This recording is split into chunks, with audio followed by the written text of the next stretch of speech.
कर्नाटक में किसकी सरकार है? अगर ये वोट चोरी की अगर ये बात कर रहे हैं तो किसकी सरकार ने वोट चोरी की वहां पे?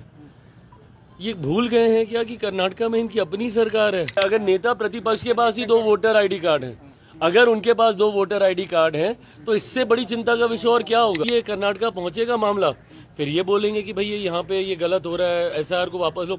मेरी समझ में नहीं आता, चिट भी आपकी पट भी आपकी, आप चाहते क्या है? नमस्कार, लाइव बिहार देख रहे हैं आप। आपके साथ मैं स्नेहा गुप्ता। केंद्रीय मंत्री और लोक जनशक्ति पार्टी रामविलास के राष्ट्रीय अध्यक्ष चिराग पासवान एक बार फिर से राहुल गांधी और तेजस्वी यादव पर भड़के हुए नजर आ रहे हैं। उन्होंने एसआईआर के मुद्दे पे कहा है कि ये तो चिंता करने वाली विषय है कि बिहार के नेता प्रतिपक्ष तेजस्वी यादव के खुद के पास 2 वोटर आईडी कार्ड है। क्या कुछ कह रहे हैं पहले चिराग पासवान, पहले आप इस वीडियो पे नजर डालिए। मेरी समझ के परे है ये क्या करते हैं नहीं करते, इनको खुद याद रहता है कि ये क्या कर रहे हैं?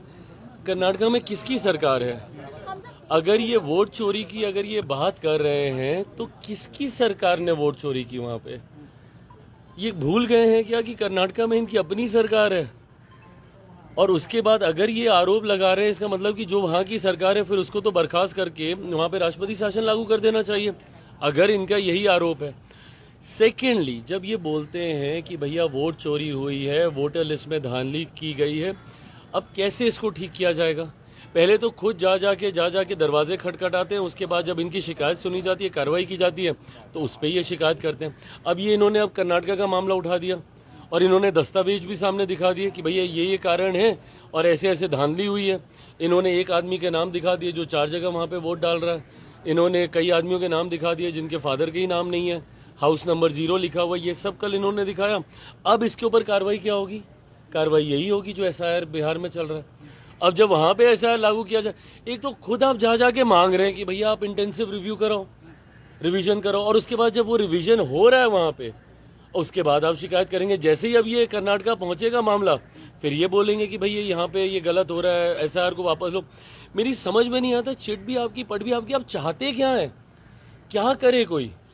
चुनाव आयोग के पास जब आप शिकायत दर्ज कराइएगा कि भैया वोटर लिस्ट में धांधली हो रही है, कल 1 घंटे का पूरा इन्होंने इवेंट बना के वहां पे प्रेजेंटेशन रख दी। अरे तो भैया आपकी इन्हीं प्रेजेंटेशन से तो परेशान होकर चुनाव आयोग ने ये फैसला लिया कि चलो ठीक है, एक बार फिर से इंटेंसिव रिवीजन हो जाए। 2003 के बाद नहीं हुआ है तो हो जाए। जितने लोग बाहरी हैं, जितने लोग मर गए हैं, जितने लोग duplicacy of the voter list में हैं, उन सबका नाम छट जाएगा। अब जब उसको छांटा जा रहा है तो दिक्कत है। अब इन्होंने कर्नाटक के लिए फिर इन्होंने दरवाजे खोल दिए। अब कर्नाटक की सरकार कितनी सहमत है वहां पे भगवान जाने, क्योंकि इनकी अपनी सरकार है। पर दिक्कत यह है, अब जैसे महाराष्ट्र में चुनाव है, अब महाराष्ट्र ये आज तक हमको सुनाते नहीं थकते कि भैया वोटर लिस्ट में धांधली की वजह से हम लोग वहां का चुनाव हारे हैं। तो जो झारखंड का चुनाव जीते थे वो ठीक था, वहां पे वोटर लिस्ट ठीक थी, झारखंड में कोई दिक्कत नहीं है। एक समय पे 2 जगह चुनाव होता है, एक जगह आप जीत जाते हैं तो वो ठीक रहता है, जहां आप हार जाते हैं वो गलत हो जाता है। ये सोच ही गलत है, ये गलत राजनीति कर रहे हैं राहुल। चुनाव आयोग ने तो कहा है सर कि 8 दिन, चुनाव आयोग ने कहा कि 8 दिन हो गया है, अभी तक कोई। हाँ सही बात है। आप बताइए, इतना दिन हो गया, 8-9 दिन होने को आया, ठीक है, जब से इन्होंने सूची जारी की है। भाई राजनीतिक दल होने के नाते आपकी भी तो जिम्मेदारी बनती है ना कि भैया बता दीजिए, जब आप इतना आरोप लगा रहे हैं, व्यक्तिगत तौर पे जो जा रहा होगा जिसका नाम कटा होगा, और वो तो अब सूची पे उस पे भी आ गया, साइट पे भी आ गया, आप देख लीजिए आपका नाम उसमें है कि नहीं है। और अगर आपका नाम कटा है उसके लिए भी एक अलग से साइट बना दी गई है।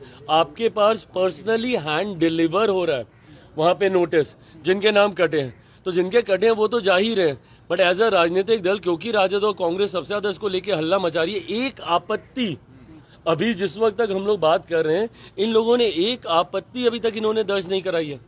तो सिर्फ हंगामा ही खड़ा करना, सदन देख लीजिए, आज भी सदन इन लोगों ने चलने नहीं दिया। सदन आप चलने नहीं दे रहे, एसआईआर की प्रक्रिया को आप स्वीकार नहीं कर रहे, फिर रोज आप प्रेस कॉन्फ्रेंस कर रहे हैं ये कहते हुए कि भैया वोटर लिस्ट में धांधली है, दुनिया भर की बातें करते हैं, बट आपत्ति आप एक जाके दर्ज नहीं कराते। तो ये करना क्या चाह रहा है विपक्ष? पूरी तरीके से कंफ्यूज है, इनको समझ में नहीं आ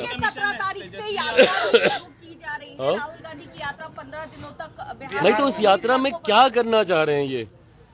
पहले खुद ही बोल रहे हैं कि यहाँ पे अब यात्रा में क्या, कि वोटर लिस्ट में धांधली हुई है कि नहीं हुई है, और अगर उसमें धांधली है तो क्या उसकी प्रक्रिया को सुधारने की प्रक्रिया का इस्तेमाल करना चाहिए कि नहीं करना चाहिए।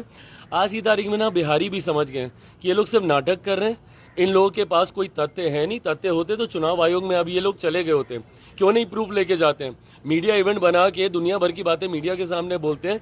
एक बार हिम्मत है तो जाइए ना सारे प्रूफ लेके चुनाव आयोग के पास। चुनाव आयोग जब बोलता है कि उसको आप वैलिडेट कर दीजिए, ऑथेंटिकेट कर दीजिए, तो ऑथेंटिकेट नहीं करेंगे, उसमें घबरा जाएंगे। क्यों? क्योंकि कल को कानूनी कार्रवाई में फंस जाएंगे।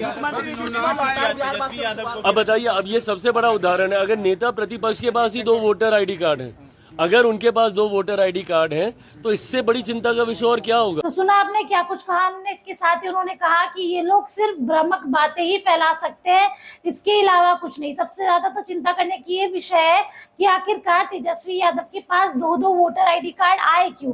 और आज आखिरी दिन है, तेजस्वी यादव को जवाब भी देना है।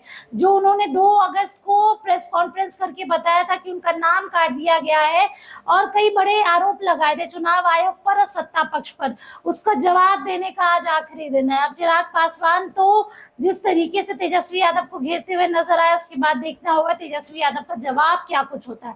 अब बने रहिए हमारे साथ, तब तक के लिए बहुत बहुत शुक्रिया।